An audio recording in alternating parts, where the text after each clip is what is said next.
La vie ici nous réserve beaucoup de surprises. Et parfois, celui qui te dit que tu n'es pas dans le bon chemin, c'est la personne là qui t'aime. Moi, je vous dis ça. Quand je dis là, Eto a un problème psychiatrique et tout, bon, les gens peuvent penser que je suis dans les surtout. Non, non. Je dis encore que c'est le médecin qui attire l'attention. Parce que personne ne le souhaite. Oui, Faustin Tala, bien sûr, bon, non, la ville, le meilleur village du Cameroun. Parce que, imaginons un scénario que personne ne souhaite. Personne ne souhaite. Parce que déjà, moi j'ai envie de dire que je ne peux pas fustiger la violence et être pour la violence. Mettre en prison quelqu'un parce que il a posé un acte délictueux, volontaire, qui l'amène en prison, c'est une chose. Mais envoyer quelqu'un en prison parce que on règle les comptes, c'est un peu comme tuer Martinez Ogo. Je ne peux pas valider ça. Impossible. Donc, je ne peux pas, et je pense que des gens épris de justice ne peuvent pas valider le fait que par exemple demain, Eto se retrouve en prison parce que il a tenu tête au régime. Non. Pourquoi? Pourquoi? C'est de bonne guerre. Et comme dirait quelqu'un, c'est une opportunité pour le peuple. Non, personne ne peut imaginer ça.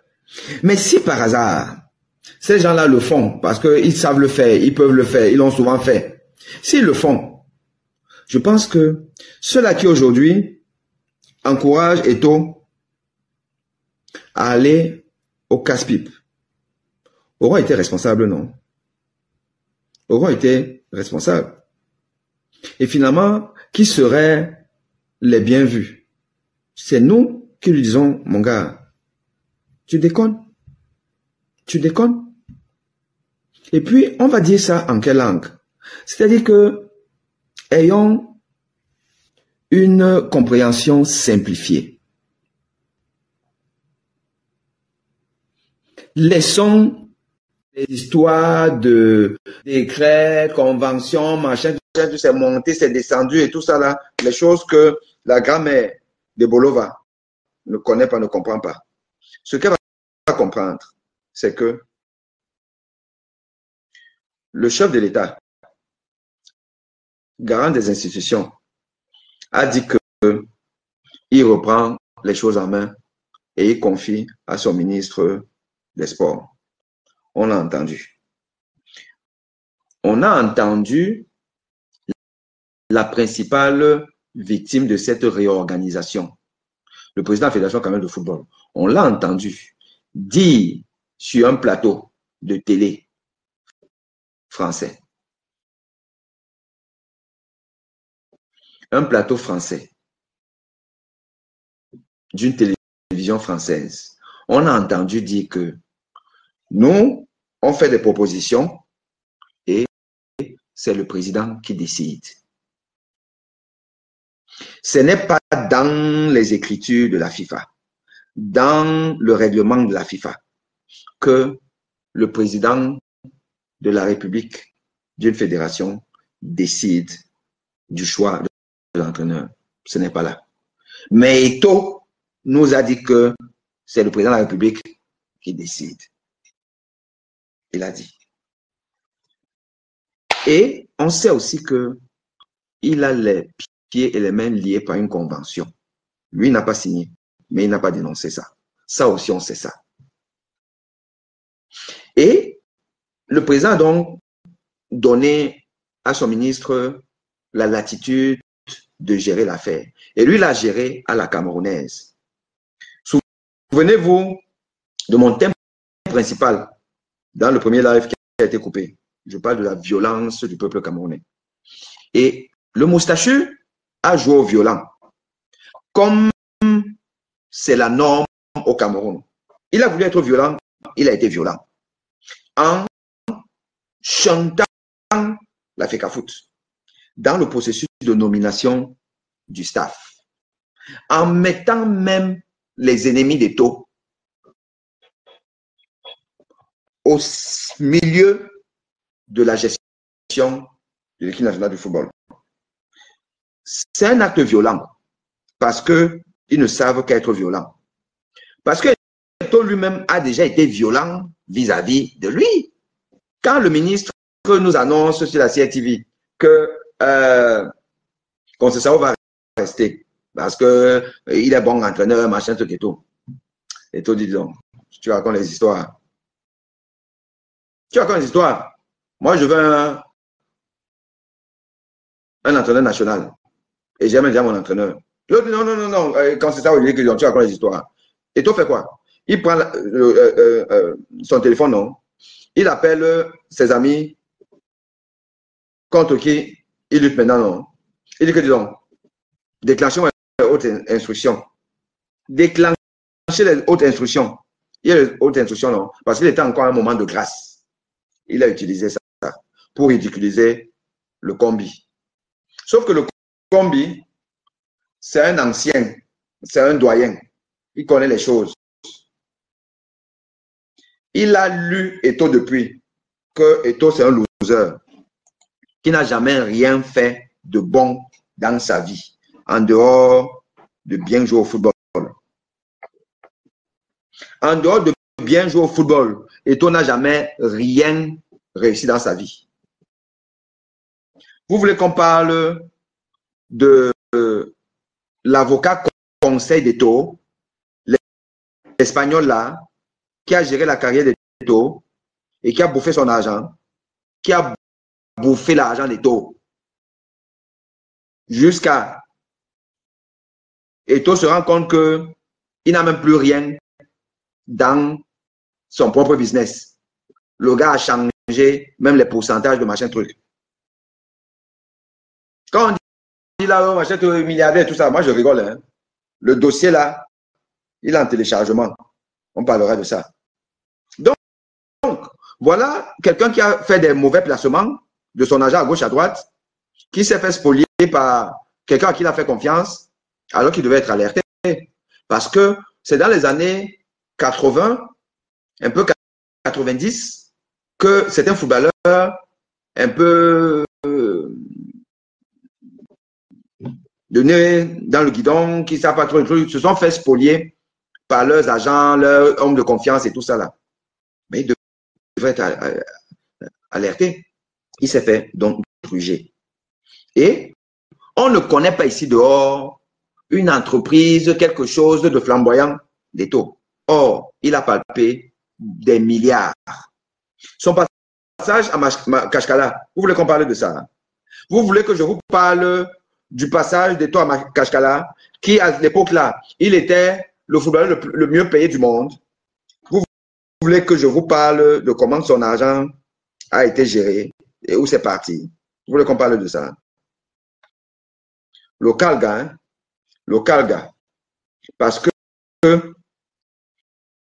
quand vous amenez déjà votre gourou à Eto'o-Di,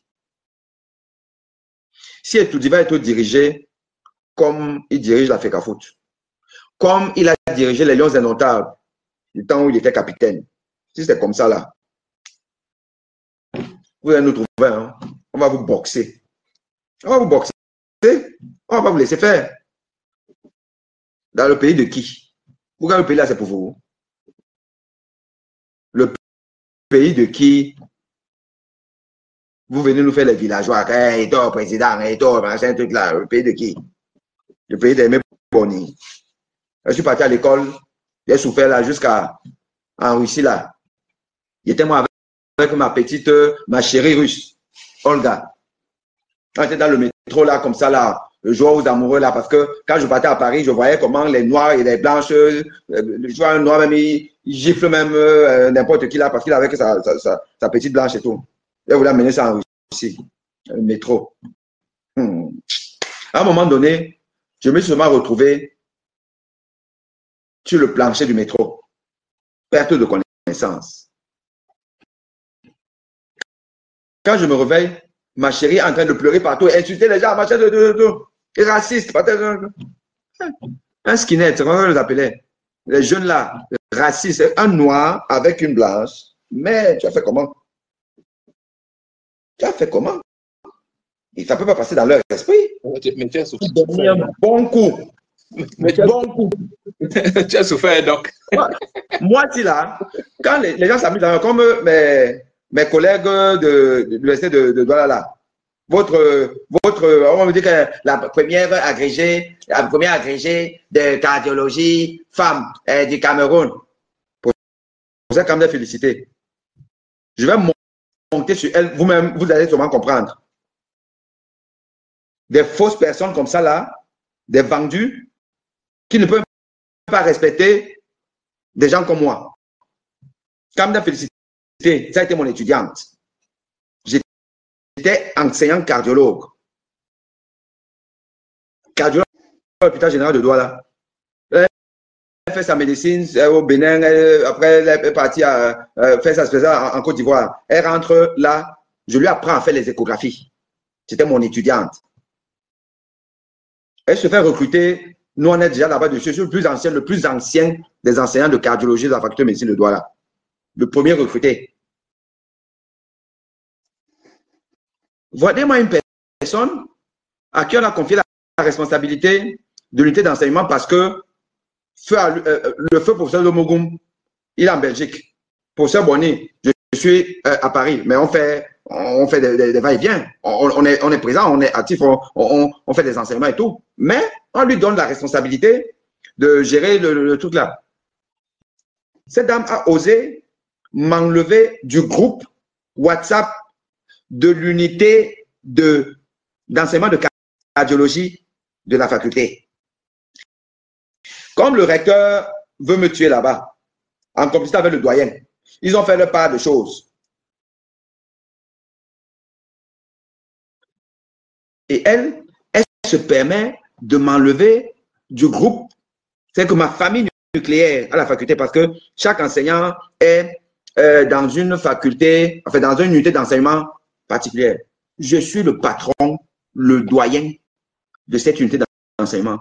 Et l'université, c'est un peu comme les militaires. On respecte déjà le droit d'aînesse et le grade. Je suis le plus ancien, premier recruté, plus âgé, plus gradé. Et cette gamine-là que j'ai formée vient faire ça. Ce n'est pas la violence. Quand je vous ai dit que nous sommes un peuple où chacun à son niveau veut écraser l'autre quand il trouve l'occasion. Et comme elle a trouvé que je suis donc le moins cher, Femme Ndongo appuie sur mon cou là-bas. Magloire doit recteur appuie sa part sur le cou. Le doyen Ngoé appuie sa part sur mon cou. Voilà aussi un enfant qui vient aussi, elle dit qu'elle vient aussi appuyer sa part sur mon cou là. Ça va être très sportif. Parce que moi, c'est là, les épreuves que j'ai déjà traversées, mais je suis encore là, debout, parce que je suis un enfant de Dieu. Je suis un enfant de Dieu. Et ils ne peuvent rien. Ils ne peuvent rien. C'est rien. Femme Ndongo avait bloqué mon argent de prime de recherche parce que je parle beaucoup. Il a bloqué, ça l'a bloqué quand je suis parti au tribunal. Il est venu me donner sa back. Il est venu me donner sa back. Des millions, hein? Pas que des millions. Parce que quand tu parles, on essaie de t'essorer à gauche, à droite. Sauf que leur malchance, c'est que je ne compte pas sur leur miette là pour vivre. Mais c'est mon argent. Ce n'est pas l'argent, c'est mon argent. J'ai demandé ça plusieurs fois. Les gars, ils faisaient le malheur avec son argentier d'Arangé. Ils font la mafia parce que quand ils servent un enseignant comme ça là, ils savent que les gars sont peureux, machin, ils vont laisser, tu vas abandonner. Et après, vous pensez que l'argent rentre dans les caisses de l'État. Non, ils mangent ça. C'est des bandits. Quand vous ouvrez là, ils vous remboursent. Mais quand vous n'ouvrez pas... Quand j'ai monté au tribunal administratif, ça a commencé déjà à évoluer là-bas. Ils vont m'appeler là. Et en plus, donner ça en liquide, hein. Pas, non, parce qu'il ne faut pas prendre tant quand il y aura compter comme ça là. Voilà. Même Philolin qui aujourd'hui me manque de respect. Philolin qui m'accompagne là, je lui donne sa petite part là et tout ça parce que on se dit que nous sommes tous des combattants. Bon, s'il n'a pas, il faut aider et tout. Mais là, il me manque de respect. Tout ça, c'est la violence. Je vous dis que le peuple là, c'est un peuple de violents. Un gamin comme Fridolin que j'ai soutenu dans plein de trucs. Il me manque de respect dans les forats où ils amènent le tribalisme des étones dans le forat. Et quand tu parles et tout ça, on vient, on te bloque. Je vous dis, peuple camerounais, il faut exorciser ce pays-là. Vous ne pouvez compter sur personne. Même les gens qui semblent être dans le combat, eux-mêmes être dans la souffrance, ils sont eux-mêmes violents, essaient de violenter d'autres. Je dis encore que Fridolin K, un enfant que j'ai soutenu pendant des années, quand il vous dit là que Baïbek lui donnait les machins, trucs là, Baïbek et moi, nous avons soutenu Fridolin K. Parce que nous tous embastillés, lui, il n'a pas de salaire. Moi-même, je suis dans mes difficultés, mais ce n'était pas une histoire de ça. Même quand ils avaient confisqué mon argent, mais bon, je suis médecin, Baïbek médecin, donc de toute façon, on peut quand même travailler et gagner de l'argent autrement que par le salaire de l'enseignant. Mais, philosophe de son état, il va faire comment? Donc, on l'a soutenu. Et je l'ai beaucoup soutenu. Pour les histoires de tribal, parce que c'est un tribaliste, il vient me sortir comme ça, il me manque de respect, il me sort de ses forats. Ce n'est pas la violence, c'est la violence. Il n'y a que des violents au Cameroun. Vous prenez dans toutes les couches sociales, quels que soient les partis, tout le monde est violent. Dès que tu parles de Camto, c'est-à-dire que les Camto, ils peuvent seulement te tuer. Tu ne peux pas dire que non, vraiment là, ce n'est pas bon, il faut machin, tout là. Ils veulent seulement te tuer. Tu prends Cabral, on va seulement te tuer. Tu prends ce pays-là, et c'est la théorie que je vous ai développée au départ. C'est-à-dire que M. Paul Biya, il a étudié ce pays en étant premier ministre là, en faisant son petit truc là. Les gens le giflaient. Aïssim Bondo, les machins là, le giflaient. Il était là calme et tout ça là. Aïdjo a vu que, bon, je donne le pouvoir au type ça. Comme il y a même un genre là. Donc moi-même, comme je démissionne, alors que je n'ai pas envie de démissionner. C'est Mitterrand qui a voulu faire partie Aïdjo. Parce que Mitterrand gardait dans Aïdjo. Il a voulu faire partie. De l'aide à ses médecins là, donc, dites-lui qu'il a un cancer là, que ça va le finir là rapidement. Donc il faut qu'il se repose. Donc, il se retrouve en train de devoir partir, mais sans vouloir partir. Donc, il va rester président du parti UNC, l'autre président de la République. Et comme c'est l'UNC, c'est un parti unique. C'est le parti qui dirige, c'est qui va continuer à diriger. Mais il faut donc mettre une marionnette, un type là qu'on le gifle n'importe comment, il ne dit rien. Voilà comment. Vous les jeunes la quête née, là, il faut comprendre l'histoire de ce pays. Hein. C'est Aïdjo qui nous a foutu dans la merde. Donc, il est là-bas, mais sauf que il n'a pas réalisé que, en fait, la Constitution, c'est la Constitution. Et que le président de la République, s'il le sait, il peut tout récupérer. Et avec l'onction du satanique Mitterrand, on a dit que, attends, c'est toi qui as le pouvoir. Comment tu fais que dans les cérémonies, tu viens avant, lui vient après? Non! Comment tu as inversé les choses? Aïdjo commence à dire encore, mais dans la fête, il est en train de m'échapper. Il pique une colère. Aïdjo goûte au pouvoir et la violence du pouvoir et il installe dans la violence. Cette violence avec laquelle vous êtes né, là, aujourd'hui, un Camerounais, tu le vois là, il est violent. Tout le monde est violent. Sur les réseaux, on est violent.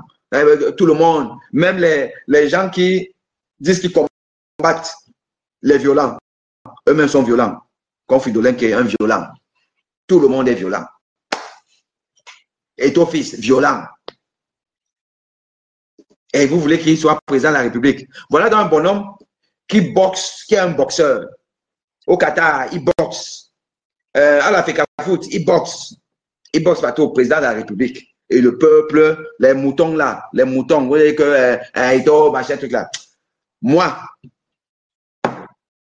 je fais comment même pour changer de nationalité. Et ne même plus regarder les histoires du Cameroun. C'est-à-dire que je me coupe du Cameroun parce que votre pays là et vous-même, vous donnez l'AVC. Mais, Prof Boni. Oui, je t'écoute. Je voudrais faire une petite parenthèse par rapport à cet aspect de violence là, en fait, de ce que nous sommes aujourd'hui. Moi, je ne pense pas que nous sommes comme ça de façon naturelle. Avant, nous étions des gens très bien. Donc, c'est à partir de 1982, mais je pense que c'est surtout aidé par le fait aussi que, enfin, c'est mon opinion, je ne sais pas si ça peut. Moi, je pense que le fait que la France avait la main mise sur notre pays, parce que quand un pays contrôle votre monnaie, il contrôle toutes vos banques, il contrôle toutes les transactions, comment on dit ça? Le résultat est que le régime qui est en place connaît la situation de tous les Camerounais au centime près. Donc, quand vous parlez de Fridolin qui est tout à l'heure, etc., il n'y a pas que Fridolin. Je vous dis, dans ce pays-ci, quand vous voyez même un activiste là, vous sentez qu'il peut monter en puissance, mais vous avez peur d'aller avec lui parce que vous vous dites, mais est-ce que quand on va le serrer un peu là, il ne va pas lâcher? Donc, vous êtes obligé, je vous dis, tous les Camerounais, les professeurs, même vous et tout ça, même si vous gagnez votre argent autrement, vous avez des comptes en banque. Eux, ils connaissent, ils savent d'où viennent, ils savent vos sources d'argent.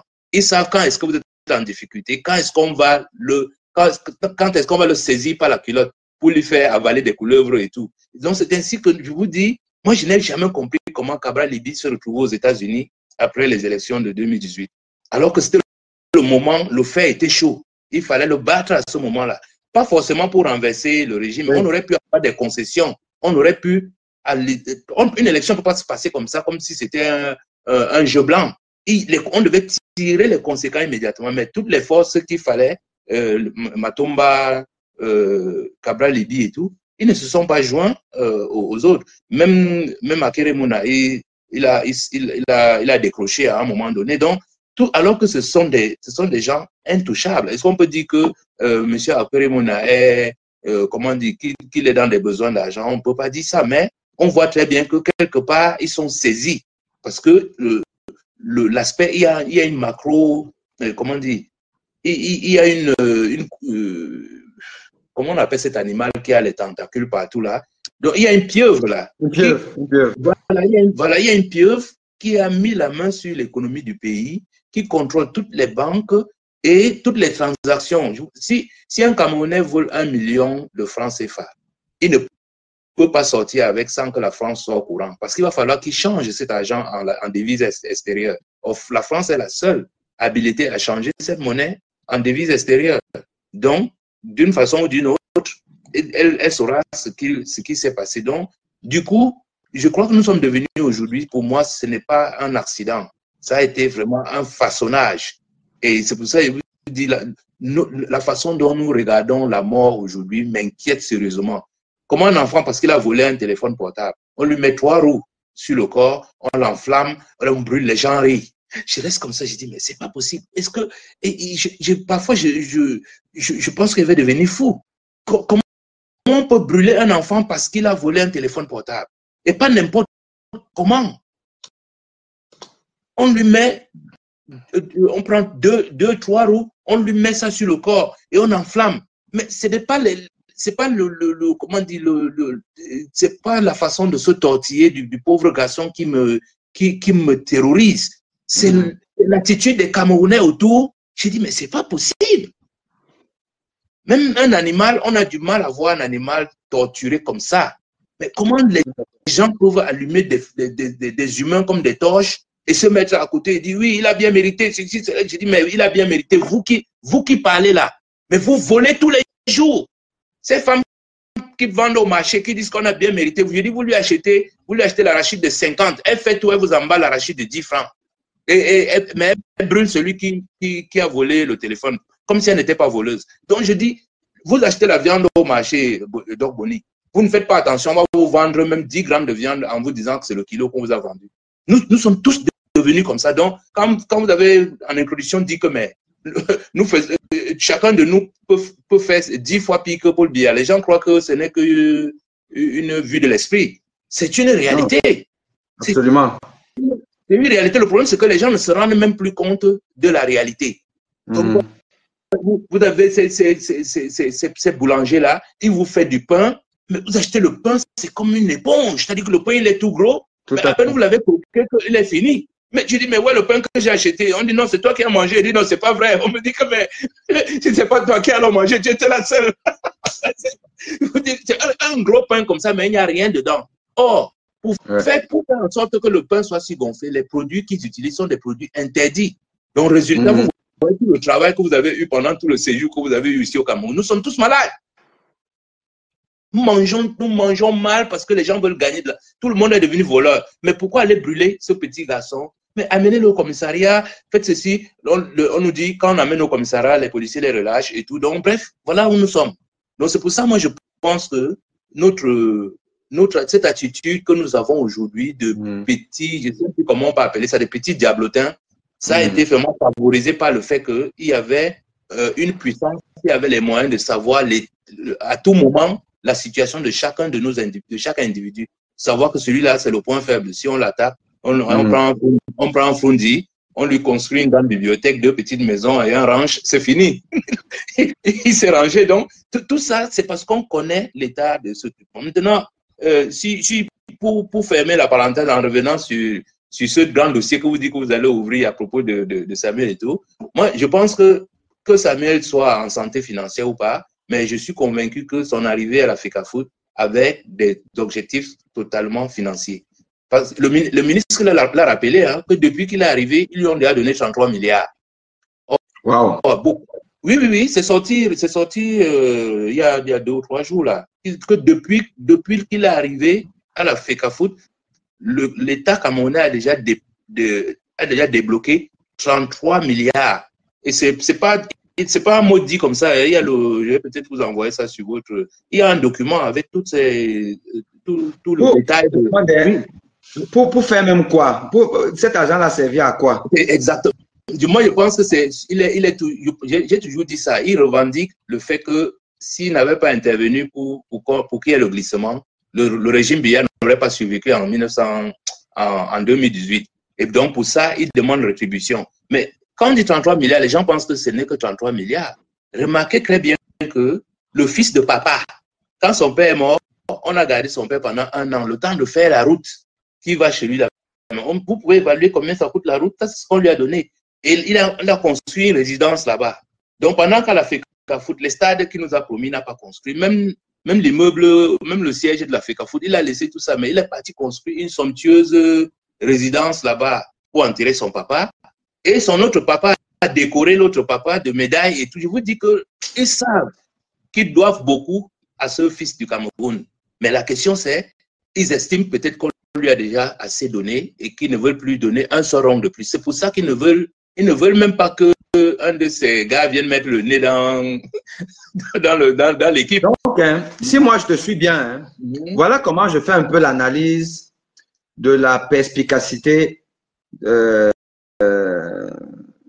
M. Eto'o dans son combat fratricide contre un pouvoir broyeur qui est effectivement un moulinex.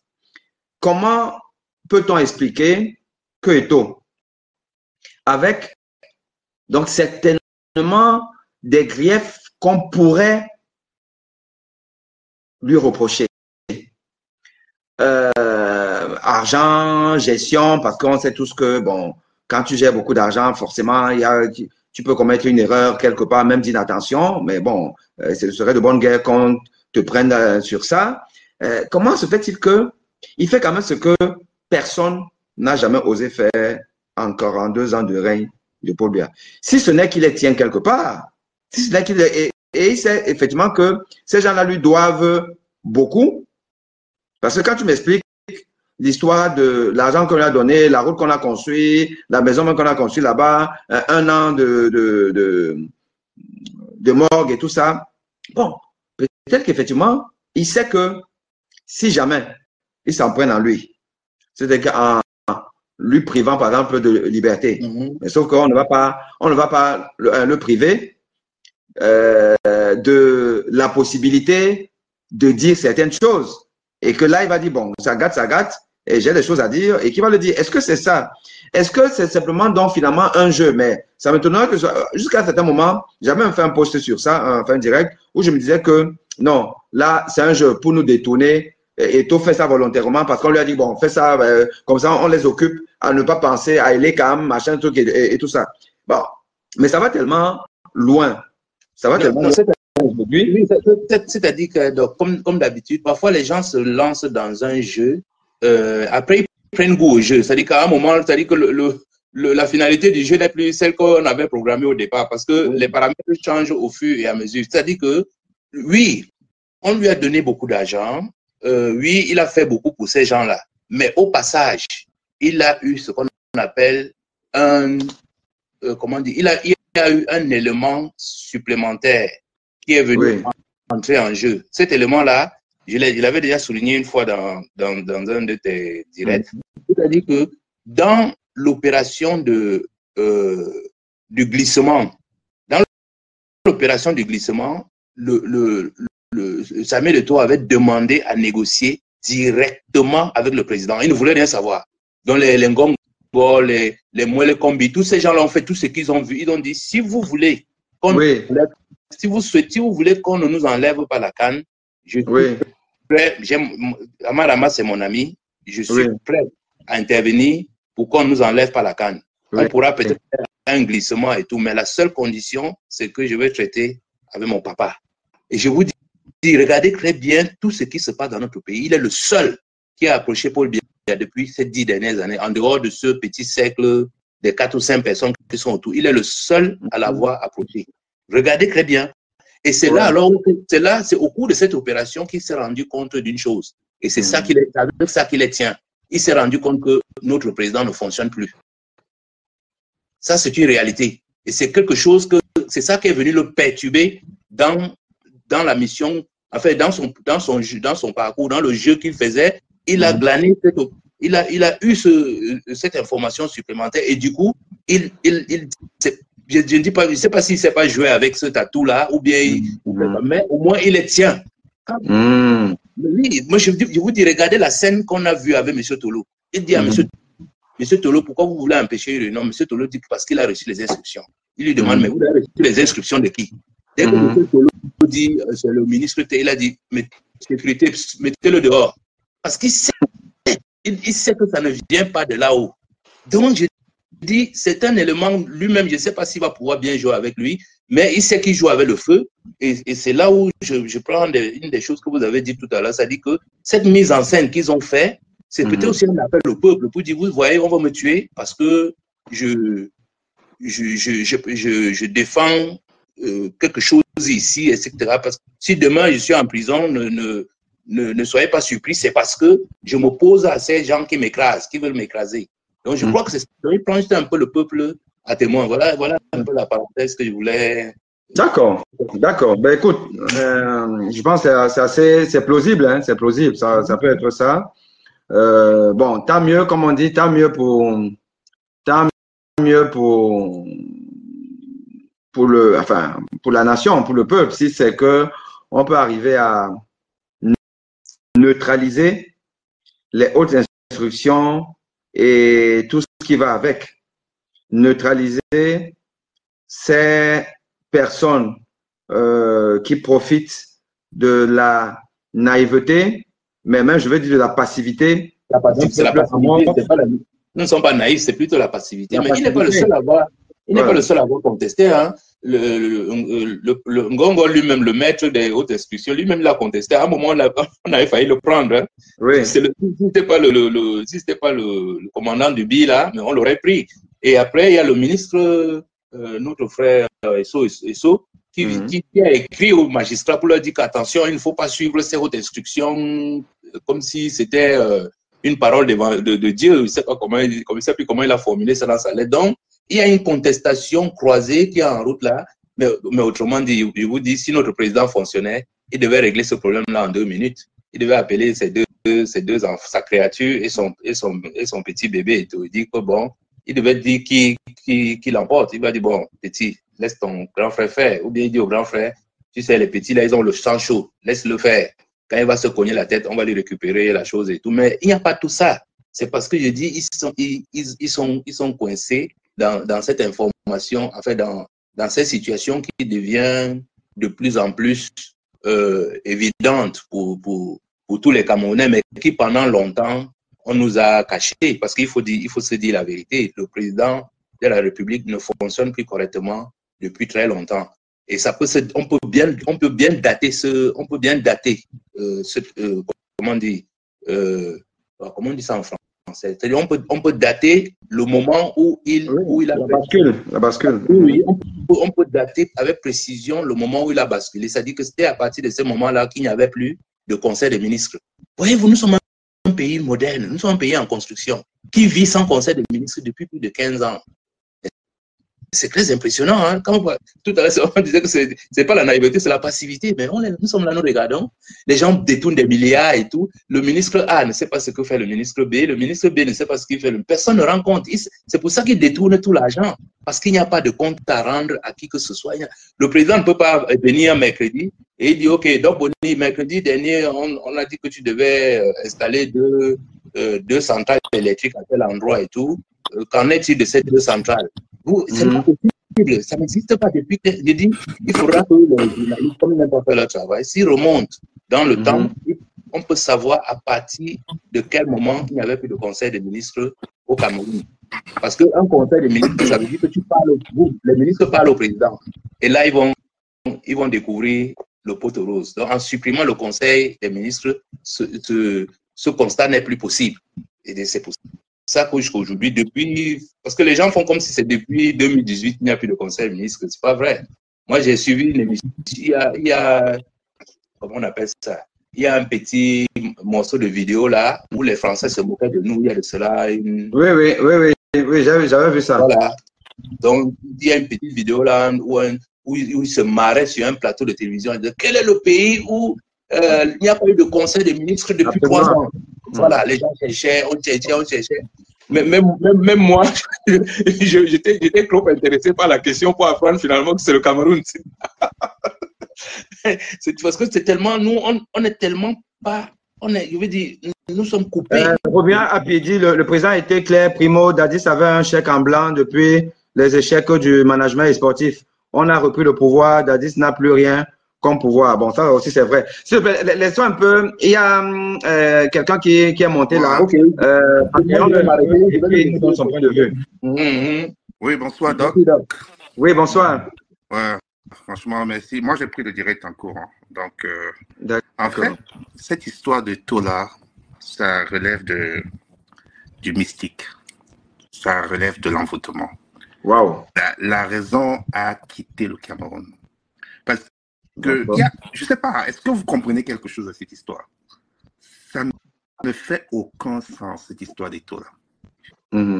Parce que cet individu, il a complètement mis l'État à nu. Complètement mis l'État du Cameroun à nu. On a l'impression que cet État n'est pas gouverné. Mais qui parle de ce là? Il n'y a personne à la tête de cet État. Donc, pour moi, il y a une dimension mystique dans cette histoire-là. C'est-à-dire que le peuple camerounais est compris dans une sorte d'envoûtement. Parce que je crois que tous ceux qui supportent Etola ou qui le soutiennent ont perdu complètement la notion de la réalité. D'accord. La notion de la mesure.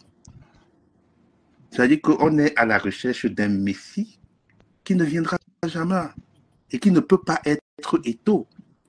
Parce qu'il n'a pas les ressources pour diriger le Cameroun. Il n'en a pas. Il n'a pas les ressources pour diriger le Cameroun. Voilà un individu à qui on veut donner tous les pouvoirs. On veut lui trouver toutes les excuses. Même les plus idiotes. On trouve toujours qu'il a raison. Alors moi, ce que je voulais dire, c'est qu'on va débattre comme ça, mais on ne va jamais déceler le fond du problème. Alors, je te pose donc une question. Oui. À propos du mysticisme, tu sais que c'est une thèse que soutiennent quand même certaines personnes. J'ai même suivi, je pense que un direct de Madame Mvutu, je crois que c'est Marlène Mvutu, où elle parlait de ça. Elle a même parlé, elle a jusqu'à parler du Bénin. Oui. Voilà. Moi, je veux bien donc comprendre comment ça se passe. Qui a envoûté qui? Enfin, qui a commandité l'envoûtement? Et comment ça se passe en pratique? Où ça s'est passé? Comment on arrive donc à prendre, je ne sais pas, les étos-moutons ou les églisiens, ça dépend comment chacun veut les appeler. Ils sont combien? C'est une population de combien? C'est quel pourcentage de la population camerounaise? Et comment on arrive justement à prendre le cerveau de... Justement, c'est tous ceux qui sont derrière lui là. C'est tous ceux qui le soutiennent aveuglement là, qui sont fanatisés. C'est des esprits faibles.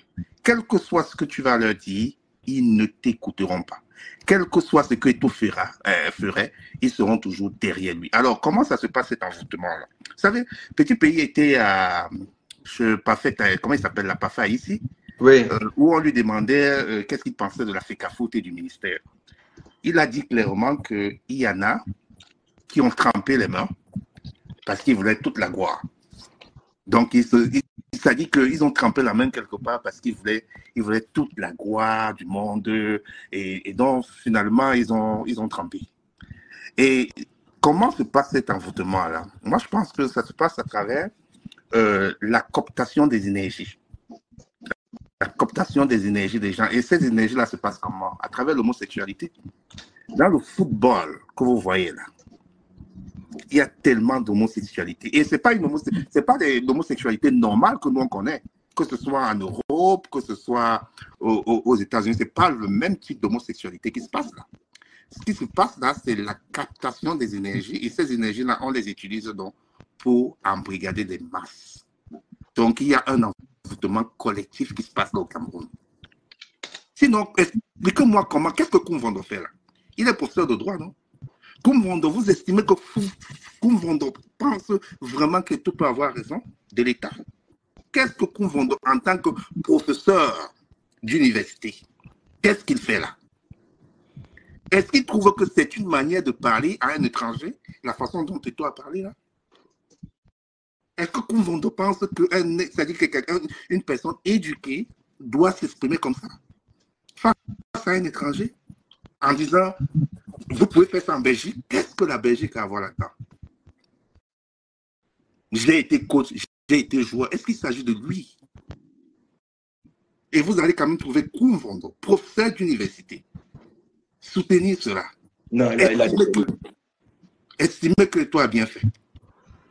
Mais quelqu'un va te dire que Koumvondo, lui, il cherche son tube digestif. Il cherche à remplir son tube digestif. Alors, si il cherche à remplir son tube digestif, ça veut dire qu'il n'y a plus d'argent et il n'y a plus de raison au Cameroun.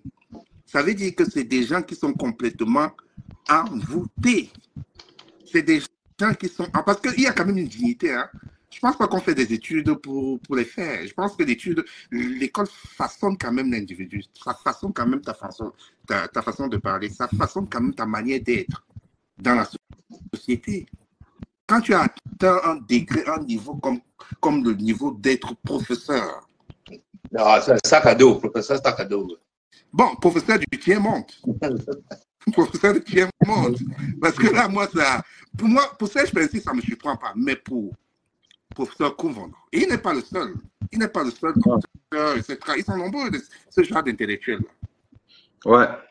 Ils sont nombreux. Comment vous pouvez m'expliquer ça? Moi, ça dit, c'est un truc qui, à un moment donné, hein, donc, qu'est-ce que je fais? Je n'écoute plus les débats. Ça dit, parce que ça me fait mal à la tête. Je n'arrive plus à écouter parce que j'ai mal à la tête. Parce que tu vas voir un professeur agrégé, quelqu'un qui vient là, il soutient complètement. Il te dit qu'il a raison, mais tu dis, mais on est dans quel monde là? Le truc, c'est que Ngongo est fragilisé. Ngongo, c'est parce que Ngongo n'a plus le pouvoir qu'il avait avant. Il est fragilisé. Avec cette histoire de Martinez Zogo, tout tourne autour de lui là maintenant. Là. Donc ça fait qu'il est fragilisé. Il ne peut plus, il n'a plus, comment je vais dire, il n'a plus cette puissance là qu'il avait avant là. Donc il ne peut plus agir facilement là. Sinon on aurait dit en sécule la FECAFOOT. Ouais. Il n'a plus ce pouvoir là. Il n'en a plus. Il est fragilisé, tout le truc de Martinez Zogo, tout mène à lui. Il n'a plus ce pouvoir.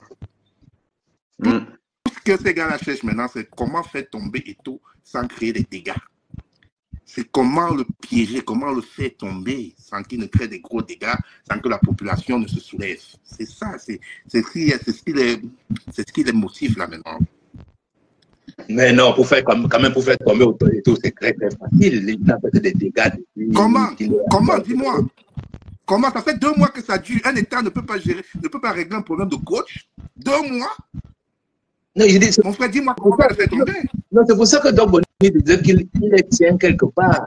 Parce que sinon, c'est un Espagnol, donc on peut le faire tomber facilement. Ça, c'est rien. Il y a le truc de One All Sport, là. Tout le monde attend le contrat. On n'a pas vu le contrat. Non, les gars tiennent compte de ceux qui sont derrière lui. Hein. Les gars tiennent compte de la population. Les gars tiennent compte de ces non, oublie la population. Oublie la population. Pour moi, laisse. Là, tu as gâté.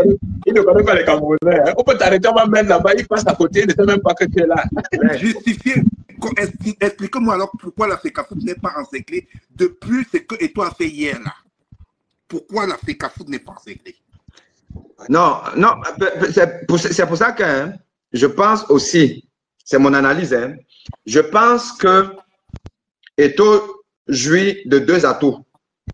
Un, le pouvoir lui doit beaucoup. Mais cette histoire de la CAN là, effectivement, quand on fait la rétrospective de ça, quand ils sont même sur le perron du palais, il appelle le peuple à voter pour Paul Biya. Après avoir donc négocié à l'intérieur qu'on n'enlève pas à Paul Biya la honte, enfin, quand il sauve Paul Biya de la honte de sa vie, ben, c'est une dette quand même sérieuse. Et vous pensez que Paul Biya tient compte de ce genre de dette-là? Non, je t'ai dit. Il y a des gens qui ont fait plus que lui. Son médecin. Comment il s'appelle son médecin là? Son médecin qui est allé en prison là. Tu te vois. Il a fait plus que tout. Non, mais attends. Tu dis bien que Paul Biya, mais on te dit de l'autre côté qu'il n'existe plus. Ouais, donc c'est les autres qui sont encore là et qui veulent être là et qui ont tout intérêt à ce qu'il y ait le statu quo. Qu'on pense que Paul Biya est même encore là alors qu'il n'est plus là. Parce que c'est ça qui n'a aucune légitimité que derrière Paul Biya. Et que cela, tu crois que l'histoire même de la CAN là, c'est Paul Biya même qui gérait ça. Il est encore là dedans. On dit qu'il n'est plus là. Non, il n'est plus. Logiquement, il n'est plus. Donc, c'est pour te dire qu'en réalité, Eto'o a sauvé et les Ngongo et les machins trucs là pour la CAN là. Eto'o les a sauvés. On sait que c'est eux qui ont bouffé l'argent de la CAN. Eto'o les a sauvés. Donc, Eto'o sait que là, s'il ouvre son banque, on aura le A1 de tout. Et donc, ces gars-là, donc, ils vont quand même, c'est compliqué pour eux de l'arrêter. Et ensuite, ils savent que arrêter, regarde quand on a arrêté Kamto, soyons sérieux. Combien de médias étrangers ont parlé de ça? Combien de médias étrangers, combien de gens étrangers connaissent Kamto? Soyons sérieux. Non, pas assez, hein, pas assez. Voilà. Donc, Eto'o, là même pour cette affaire-là, tu as vu que ça fait la boucle des médias du monde entier.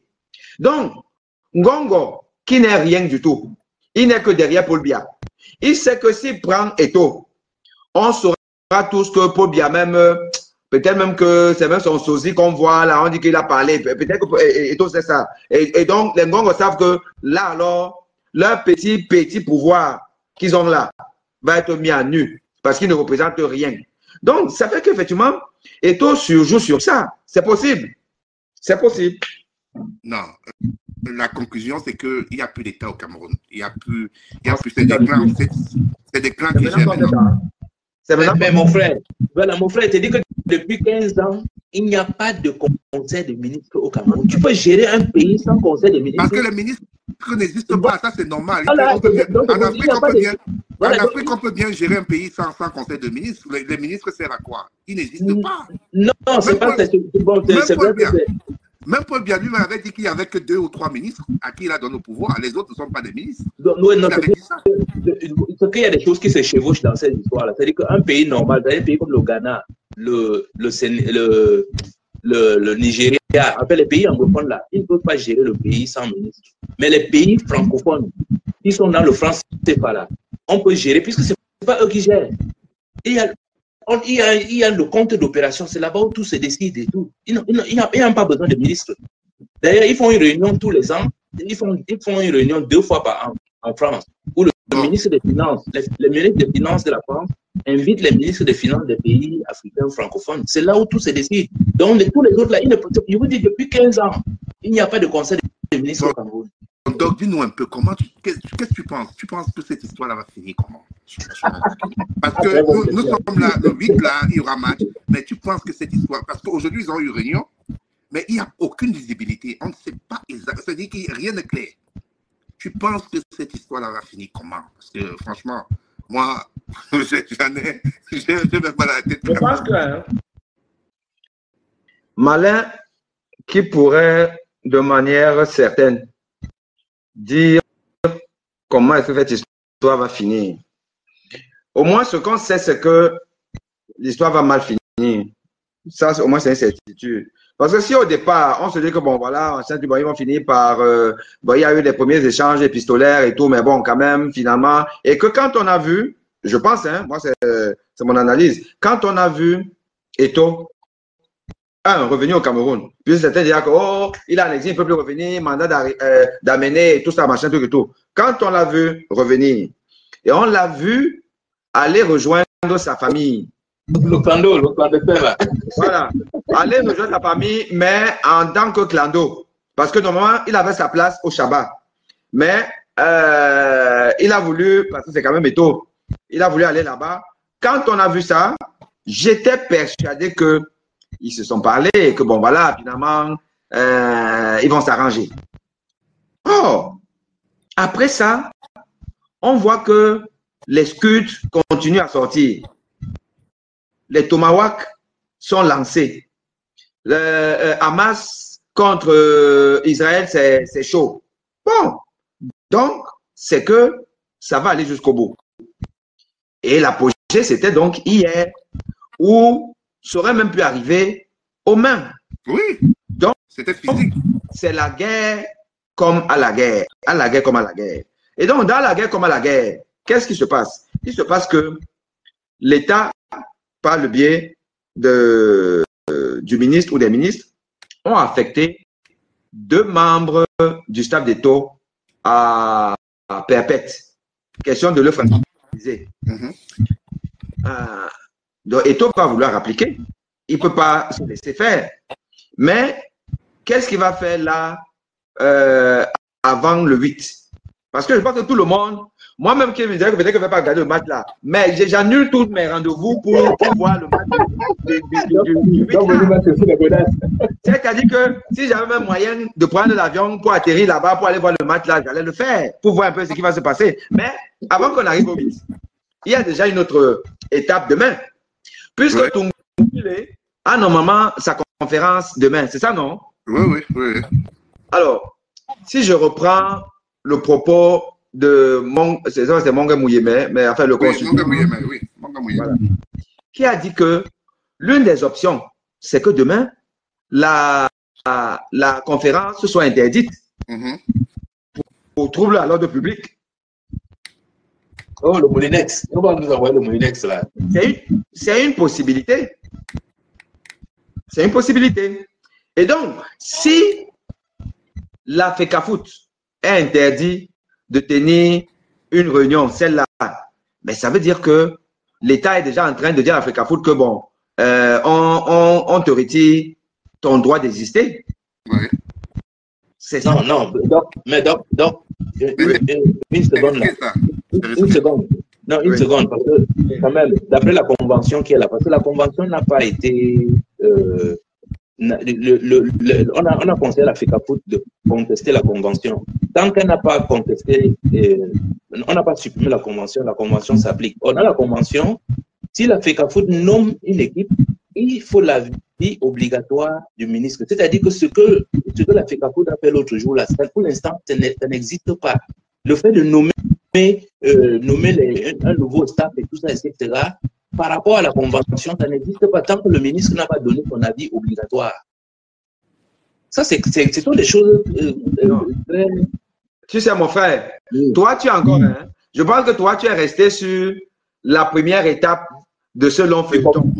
Du combat, alors que là maintenant, c'est les canons qui parlent. Ouais, on n'est plus aux histoires de que le décret, la convention. En plus, de toute façon, c'est inaudible. Personne ne regarde même plus ça. C'est un peu comme tu crois que le Hamas et Israël, ils sont encore dans les histoires que, bon, oui. Non, maintenant, c'est que chacun tire seulement. Mais maintenant, c'est le rapport à la force, non? C'est le rapport de force. C'est ça. C'est le rapport de force. Sauf que Eto'o a la communication directe avec la FIFA. Quelle sera donc la position de la FIFA dans tout ce désordre-là? Bon, à propos de la FIFA, je tiens d'abord à te rappeler que la FIFA avait déjà été interrogée sur la question et par Eto'o. La FIFA a dit à Eto'o, tu es toi-même responsable de tes propres turpitudes. Tu as laissé prospérer une convention qui n'est pas bonne. Donc, on va négocier. Moi, je pense que je m'en tiens à ce que jusque-là, la FIFA avait dit. La FIFA n'a pas encore dit autre chose. Donc, je m'en tiens à ça. Ça veut dire que, en réalité, la FIFA ne peut pas donner raison à Eto'o, là, puisque la FIFA s'est basée sur la convention. Et Eto'o ne veut même plus entendre parler de la convention, n'a jamais voulu entendre parler de la convention. Or, sa tutelle, la FIFA lui dit que la convention. Donc, en fait, moi, je pense que la FIFA n'a même pas besoin d'intervenir jusque-là. Elle n'a pas besoin d'intervenir. Ce qui va simplement se passer, c'est que l'État va dire à Eto'o, d'ailleurs, tu ne viens pas à ta réunion de demain, et que le banc là, c'est nos gens qui vont s'asseoir là. Mais comme Eto'o, il est têtu, il va venir avec, je ne sais pas, je crois qu'il faut qu'il aille prendre des kamikazes qui ne sont pas fonctionnaires. Donc, ils n'ont pas peur qu'on les envoie quelque part. Mais faites attention, si l'État est vraiment acculé, et on sait que tous ces gens-là veulent rester en 2025, donc, il faut qu'ils sauvent leur haute instruction. Ils doivent sauver leur haute instruction. C'est leur haute instruction qui va leur permettre que Moulinex nous envoie ces gens en 2025, qu'on a gagné. Si vous tentez, on a gagné. Nous, on a gagné. C'est dans quel camp? Moulinex est dans quel camp? Parce que c'est des camps maintenant. Là. Moulinex est dans quel camp? Dis donc, toi aussi. Tu veux pas de quel camp? Mais il y a le camp de Vondoayono, il y a le camp de... laisse tout ça. Laisse tout ça. Là, il n'y a qu'un seul camp. Il y a le camp des gens qui mangent et ceux qui ne mangent pas. Et toi, tu crois que Eto'o fait tout ça là sans que quelqu'un ne lui dise de ne pas lâcher? Tu crois qu'il fait ça de son propre chef? Non, moi je pense qu'au départ, on lui disait que, dis donc, il n'y a rien, fonce. Mais que ces gens-là même qui lui disaient ça, aujourd'hui sont même dépassés et ils se rendent compte qu'en réalité, ils risquent tous de perdre. Pourquoi? Parce que s'il n'y a pas haute instruction, alors que tous ont toujours parlé de haute instruction, tous, la différence c'est que Eto'o n'est pas au gouvernement. Donc Eto'o n'a jamais pas de haute instruction, il n'est pas au gouvernement. Mais tous sont là-bas parce que c'est les fabriques de Paul Biya. Si on dit donc qu'il n'y a pas de haute instruction, tu penses que même les Eto'o moutons qui sont là, qui disent Eto'o vient au pouvoir, tu crois qu'ils vont accepter que Eto'o arrive au pouvoir et qu'ils gardent les Vondoayolo, les machins, tout ça là, ça ne va pas. Donc, ils ont réalisé que, mais la fête là nous a échappé. Le gars là, il est devenu incontrôlable. Donc, solidarité gouvernementale. J'ai vu cette solidarité aujourd'hui avec le ministère de l'Enseignement supérieur, là, lorsqu'il a mis à disposition le gars qu'on a affecté à Ousamouloundou, là, etc. Oui. Parce qu'il était à l'université. Donc, oui. le ministre lui a dit, OK, je veux le mec. C'est ça. C'est de ça qu'il s'agit. Donc, en réalité, ce qui va se passer, c'est que c'est le scénario probable pour demain. C'est qu'on dise à Eto'o, tu ne peux pas tenir ta réunion. Et que on attend maintenant le 8 là. Quand les gars d'Eto'o vont vouloir venir entrer, qui s'assoient au banc de touche, on dit trouble à l'ordre public. On les prend. C'est-à-dire qu'en fait, toutes les personnes qui aujourd'hui même acceptent d'être partie prenante du combat d'Eto'o prennent le risque de se retrouver dans des difficultés de trouble à l'ordre public. Mais une fois que j'ai dit ça, je ne valide pas ça. Parce qu'on sait tous que ce n'est que la Fémania là-bas en haut. Absolument. Voilà. Mais sauf que, et au cas où on va le laisser faire, alors, si on le laisse faire, s'il tient sa réunion, Tongo Pelé fait sa liste, si on le laisse faire tout ça, Oui. qu'est-ce qui va se passer après? Parce que c'est possible aussi qu'on le laisse faire. Ok, si on le laisse faire, il tient sa réunion. Et s'il tient sa réunion, ça veut dire que déjà, il a gagné une autre étape du combat et il ne va pas se dédier, il va garder son staff, il va le renforcer puisqu'on lui a enlevé, sauf si les gars disent que bon, écoutez, vous-même avec vos fonctions publiques là, ben, on ne part pas, on reste là et tout. Bon, non, ils ne partiront pas. Ils ne partiront pas.